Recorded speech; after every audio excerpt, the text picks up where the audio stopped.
नाज़रीन, अब हम बात करेंगे, हमारे साथ मुमताज़ तजिया नगार और मुमताज़ एंकर पर्सन मोहतरमा गरीदा फ़ारूकी साहिबा मौजूद हैं। थैंक यू वेरी मच, आपने हमारे लिए टाइम स्पेयर किया। हम इसी बात को आगे बढ़ाते हैं। गरीदा साहिबा, बड़ी अनफॉर्चुनेट सी सिचुएशन है, स्टेटेड पोजीशन से कोई पीछे नहीं जा रहा, और जिस तरह कहते हैं ना कि हरकत तेज़ तर है और सफ़र Aahista Aahista. Nation is suffering, economy जहाँ खड़ी है वो आपको पता है, और एक दूसरे पर पॉइंट स्कोरिंग के लिए जिस तरह हम पूरी दुनिया में मजाक उड़वाते फिरते हैं, मैं तफसील में नहीं जाता। डू यू सी कि ये सिचुएशन, अनफॉर्चुनेट सिचुएशन कहीं एंड करती नज़र आती है आपको गरीदा साहिबा? बहुत शुक्रिया सईद काजी साहब और मियां शाहिद साहब, it's always a pleasure, always an honour. बहुत शुक्रिया कि आप अपने प्रोग्राम में जो है वो दावत देते रहते हैं। अब जहां से मैं देख रही हूँ, कम से कम मुझे पाकिस्तान की जो समत है वो बेहतर होती हुई नजर आ रही है। हाँ, चीजें बहुत ठीक करने की जरूरत है। अभी जैसे हम सुन रहे हैं कि पेट्रोल की कीमतों में इजाफा होने जा रहा है, बिजली की कीमतों में इजाफा होने के लिए जा रहा है, लेकिन अगर आप मैक्रो इकोनॉमिक सिचुएशन को देखें पाकिस्तान की, तो उसमें सईद काजी साहब जहां से मैं देख रही हूँ वहां से मुझे सूरत हाल बेहतर होती हुई नजर आ रही है। अभी देखिए, कल एक काफी बड़ा और काफी सॉलिड यूएस डेलीगेशन, काफी मोतबर जो बिलियनियर इन्वेस्टर्स हैं वो पाकिस्तान में आए हुए थे। सो इसका मतलब ये है कि पाकिस्तान अपनी जो फॉरेन पॉलिसी को और अपनी इकोनॉमिक पॉलिसी की जो पैराडाइम है उसको भी शिफ्ट करना चाहता है। हम सिर्फ चाइना पे इन्हिसार नहीं करना चाहते। हाँ, चाइना हमारा बहुत अच्छा दोस्त है, बहुत बड़ी इन्वेस्टमेंट है सीपे की सूरत में। गवादर, न्यू गवादर एयरपोर्ट जो उसका आगाज हुआ है, लेकिन हम एक बैलेंस भी रखना चाह रहे हैं फॉरेन पॉलिसी में। चाइना ब्लॉक के साथ हम अपने आप को सिंगल साइडेडली एसोसिएट नहीं करना चाह रहे। हम अमेरिका के साथ भी अच्छे ताल्लुकात रखना चाह रहे हैं। मोहसिन नकवी साहब जो कि होम मिनिस्टर हैं, उनका दौरा अमेरिका हो, बिलावल भुट्टो के बारे में सुनने में आ रहा है कि वो अमेरिका के दौरे पे शायद रवाना हो जाएंगे। फिर इस तरह से यूएस डेलीगेशन का, इन्वेस्टर्स का पाकिस्तान में आना, तो ये जो फॉरेन इन्वेस्टर्स हैं उनका एतमाद ये रिफ्लेक्ट करता है। सऊदी इन्वेस्टमेंट पाकिस्तान में आ रही है, यूएई के इन्वेस्टमेंट पाकिस्तान में आ रही है, दीगर गल्फ कंट्रीज पाकिस्तान में मजीद इन्वेस्टमेंट करने के ख्वाहिशमंद है। इंटरेस्ट रेट डाउन हो चुका है, स्टॉक मार्केट बड़ी अच्छी है। तो मैक्रो जो इकोनॉमिक सिचुएशन है, कम से कम जहां से मैं देख रही हूँ सईद काजी साहब, मुझे बेहतर नजर आ रही है। लेकिन हाँ, अवाम तक अगर सियासत की बात हम कर लेते हैं, मुल्क की सूरत हाल तो माशी अशारियत तो मुस्बत नज़र आ रहे हैं, लेकिन सियासत की बात अगर की जाए तो एक मुज़ाकरात तो चल रहे थे, मंजर आम पर थे, वो को ख़त्म हो चुके हैं। आज इमरान खान ने भी वो कमेटी जो है वो तहलील कर दी है। खबर ये भी आ रही थी कि कोई बैकडोर मुज़ाकरात चल रहे हैं, और वो भी खबर ये है कि वो चल रहे हैं, अभी भी चल रहे हैं। क्या आपके पास क्या खबर है कि क्या वाक़तन मुज़ाकरात कोई बैकडोर हो रहे हैं? अगर हो रहे हैं तो इसका मुस्तकबिल क्या है, और क्या तहरीक इंसाफ को कोई रिलीफ मिलता हुआ नज़र आ रहा है, या जैसे है वैसे ही रहेगा? दोनों मुज़ाकरात इस वक्त हॉल्ट हैं। अगर आप मुझसे खबर जानना चाहें तो इस वक्त तक की जो मेरी इत्तलात है, जो बज़ाहिर मुज़ाकरात थे हुकूमत पीटीआई मुज़ाकराती कमेटी, वो तो हम सब जानते हैं कि वो इस वक्त डेडलॉक का शिकार हैं, वो इस वक्त ख़त्म है। जो पसे पर्दा चल रहे थे मुज़ाकरात, वो भी इस वक्त रुके हुए हैं।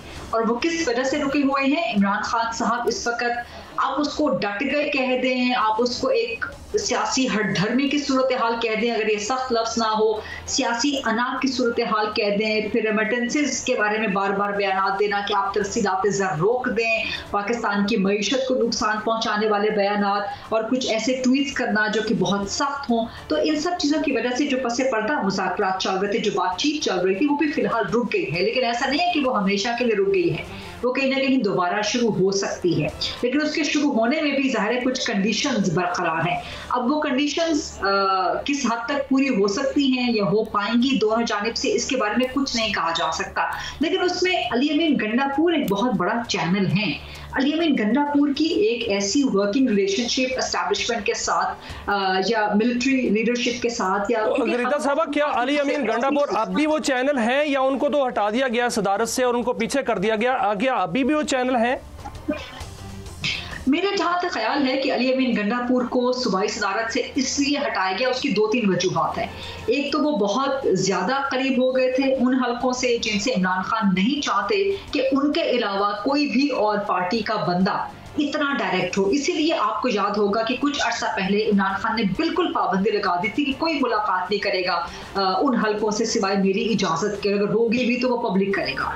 तो ये इमरान खान साहब का एक उनका पर्सनालिटी का प्रॉब्लम है या एक उनका साइकोलॉजिकल प्रॉब्लम है, बहरहाल वो है। वो अच्छा गरीदा साहबा, मैं चाहता हूँ वक्त में ज़्यादा से ज़्यादा आपसे इस्तिफादा करें। हार्ड लाइनर्स को आगे लेके आ रहे हैं हम, गिलगित बिल्तिस्तान, और कल जो उनके जुनेद अकबर साहब हैं जो अब उनके सदर हैं KPK के और वो हैं पार्लियामान में भी, वो कहते हैं जी कि हम KPK इनको बंद कर देंगे। यानी वहाँ से जो इस वक्त रेटरिक आ रही है, गुफ्तगू आ रही है, उसमें वही तुंदी आ रही है और लगता है कि और माजाराई बढ़ती जा रही है। फिर चैम्पियंस ट्रॉफी भी है, जिस तरह भी मैं बात कर रहा था किसी प्रोग्राम में। तो ये कि इसे कैसे देखती हैं आप, इन धमकियों कह लें या इन इरादों को कैसे देखती हैं आप? सर, कैसा बड़ा जबरदस्त आपका सवाल है। अगर आप मुझे कहने की इजाजत दें कि इमरान खान सियासत सीख रहे हैं नवाज शरीफ से या मरियम नवाज शरीफ से। आपको याद होगा मरियम नवाज का वो शोहरा आफाक जुमला कि जी मसाहिमत होगी तो ही मुफाहिमत होगी, and power talks to power. तो इसी फॉर्मूले पे इमरान खान फिलहाल चल रहे हैं। लेकिन मसला ये है कि इमरान खान लचक दिखाने में कामयाब नहीं हो रहे। PMLN जहां पर इस किस्म के बयानात देती थी, वहीं पे बैकडोर बहुत लचक भी दिखाया करती थी। तो इसीलिए उनकी जो स्ट्रैटेजी है वो देर लगी उसमें, लेकिन कामयाब हो गई। तो इमरान खान अगर बज़ाहिर एक हार्ड फेस पुटअप कर रहे हैं, एक स्ट्रॉन्ग फेस पुटअप कर रहे हैं, लेकिन वो लचक भी उनको उसी तरह से उसी एतबार के साथ साथ दिखानी पड़ेगी। तो जब तक वो लचक नहीं दिखाएंगे, तो ये जो हार्ड लाइनर्स की आप बात कर रहे हैं ना कि हॉकिश एलिमेंट्स PTI में आगे लाए जा रहे हैं, तो अली अमीन गंडापुर से ज्यादा बज़ाहिर हॉकिश कौन था? वो जिस तरह के बयानात दे रहे थे, वो बार बार इस्लामाबाद पे चढ़ाई कर रहे थे। ये अलग बात है कि वो इस्लामाबाद पहुंचने में देर कर देते थे, मुनीर न्याजी की तरह कि हमेशा देर कर देता हूं मैं। लेकिन बहरहाल वो जिस किस्म के जो इस्लामाबाद संजानी जलसे में उनकी तकरीर थी, अगर सिर्फ बयानात का हम लोग कंपैरिजन करें तो जुनेद अकबर के बयानात ले लें तो अली अमीन गंडापुर से ज्यादा धमकियां तो कोई नहीं और दे रहा था ना। वो तो बिल्कुल एक वर्बल गंडासा लेके खड़े हो गए थे। लेकिन उसके बावजूद अगर वो नहीं सस्टेन कर पाए तो जुनेद अकबर कहां सस्टेन करेंगे? तो मेरा ख्याल है कि ये भी जिम्मेदारी बात की है मुज़ाहमत की और मुफाहमत की जो बात की गई है अभी, आपने कहा कि मज़ाहमत होगी तो मुफाहमत होगी, वो तो मुस्लिम लीग नून और मुतहद थी। लेकिन क्या आपको तहरीक इंसाफ उतनी मुतहद नज़र आती है कि जो मज़ाहमत और मुफाहमत की पॉलिसी अगर इमरान खान ने वो जो है वो शुरू कर दी है तो वो कामयाब हो पाएंगे? क्या ऐसा तो नहीं है कि वो दबाव में लाकर हुकूमत को फिर मुज़ाकरात करना चाह रहे हैं?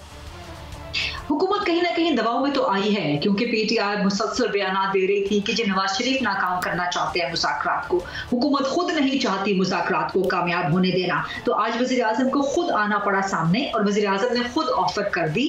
और जब वज़ीर आज़म शहबाज खुद और वफाकी काबीना के इजलास में वो गुफ्तगू करते हुए ये ऑफर कर रहे हैं, तो ये बड़ी सिग्निफिकेंट चीज़ है कि वो कोई मीडिया स्टेटमेंट नहीं है, वो किसी तकरीब में खिताब नहीं कर रहे, वो फेडरल कैबिनेट में एक आला तरीन जो इंतजामी और हुकूमती फोरम है वहां से वो ऑफर कर रहे हैं PTI को। तो कहीं ना कहीं तो हुकूमत पे ये प्रेशर आया है PTI के बयानात देने का।